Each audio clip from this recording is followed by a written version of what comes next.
Okay, so what is this?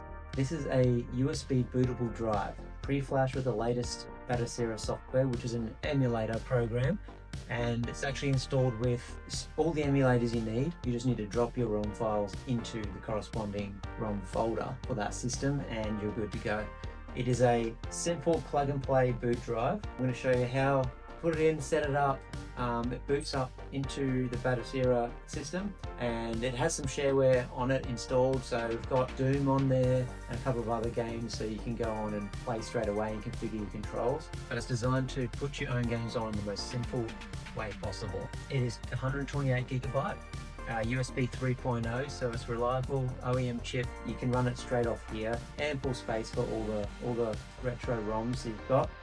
You can also install it onto your PC's hard drive if you wish. We're going to run it straight off the USB and I'm going to show you today how to install it and set it up so it boots up in your system.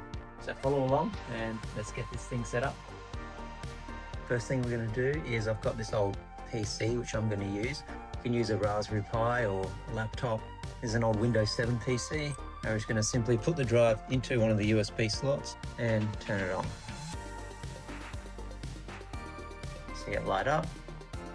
Now as soon as it starts up, we want to enter the system's BIOS before Windows starts. So it's usually F10, F12, delete key, but if you press that before, you'll see this one-time boot menu pop up and you'll enter the BIOS of the system.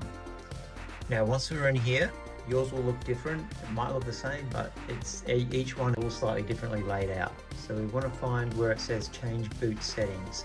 So change boot mode settings. A setting like that is what we want to go into. Now we want to set up its UEFI and secure boot off. So you can see up in yellow, up in here, that's the setting we want. So we don't actually need to change that, it's already default set like that. You may need, an older PC may need a legacy boot mode with secure boot off. So if it doesn't work the first time, you can try the legacy boot mode. But generally 9 times out of 10, this boot mode with the secure boot off will work. So once that's set, we'll get out of there. When you escape out of that, it may want to reboot again. So you just re-enter the BIOS, get back to this screen. Okay, once you're back on here, in order to set this boot sequence up properly, we want it to boot off the storage device first.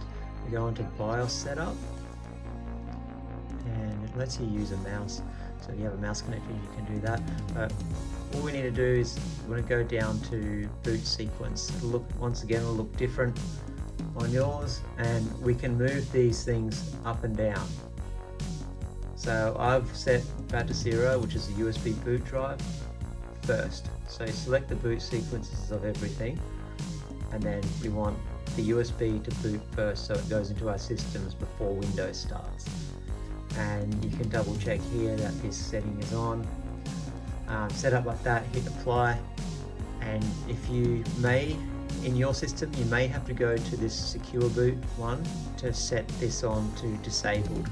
So make sure the secure boot is disabled, depending on your system, depending what you're going to have to do here. But basically we want this to boot up our drive first. So we're going to apply that and then exit. We're going to let the computer restart. It should automatically restart and it should boot up our USB drive. And now there's a little intro screen, and then it will load up the Batocera program.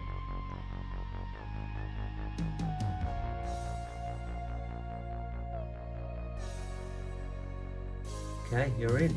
Now it's really easy to use. You can just use your keyboard and you can see already some of the systems installed.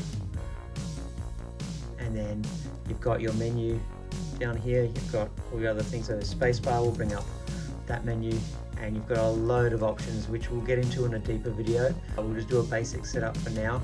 You can scrape artwork for all your games as well. You can connect to your Wi-Fi, connect to the internet if your PC allows for that, so you can be completely online while you're on here. You don't have to be, it's just a really cool option. It makes things a lot easier too. And you've got all your different controllers, mapping, you can go in and set up all your different controllers for the systems, and then your sound. You can also play with a whole lot of ways that this looks, so your own little preferences as well. So we'll get out of there, show you an example. So when you boot up, we'll have some preloaded system games on there. So Doom is actually on here, so you can see it has a little screen movie preview, which is pretty cool. You can once again scrape all of that from a site. I'll show you that in another video. So we can enter that, and then Doom will load up.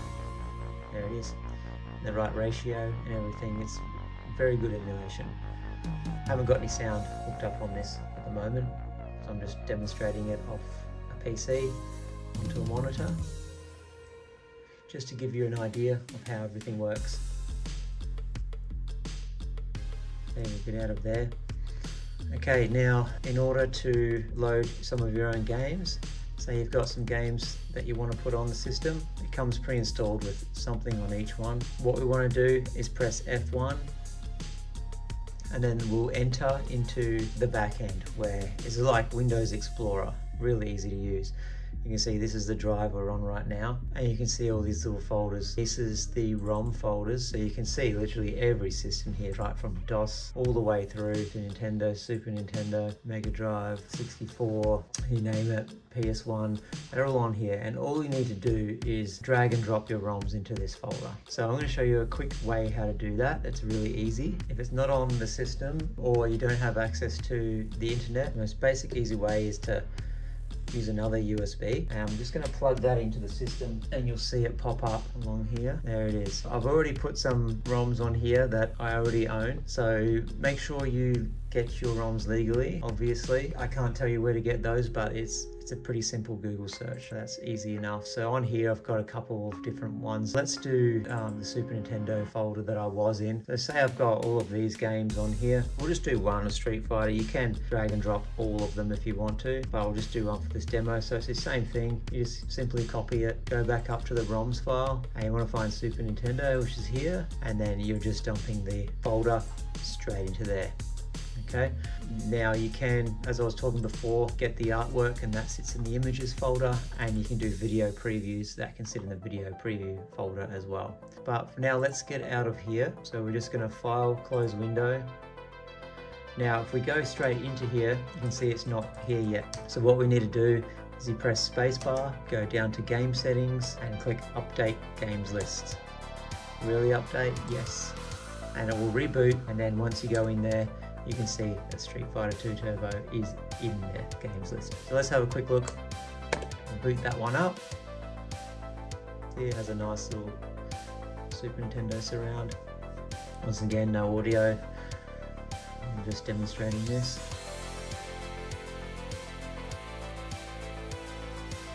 And this is just running off straight off the USB, so I can show you how efficient it is.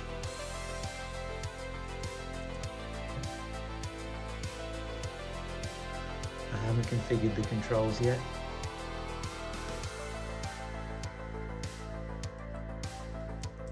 Yeah, so it's smooth. Okay, so that's that demonstration, and that's it. And the more ROMs you put on each system, the system will automatically appear in this menu. So as simple as all of these emulators are available, you just need to put ROMs into them. So now you know how the drive works. You've got an unlimited amount of games you can put on here. Start unlocking some of those memories, which I'm going to do right now.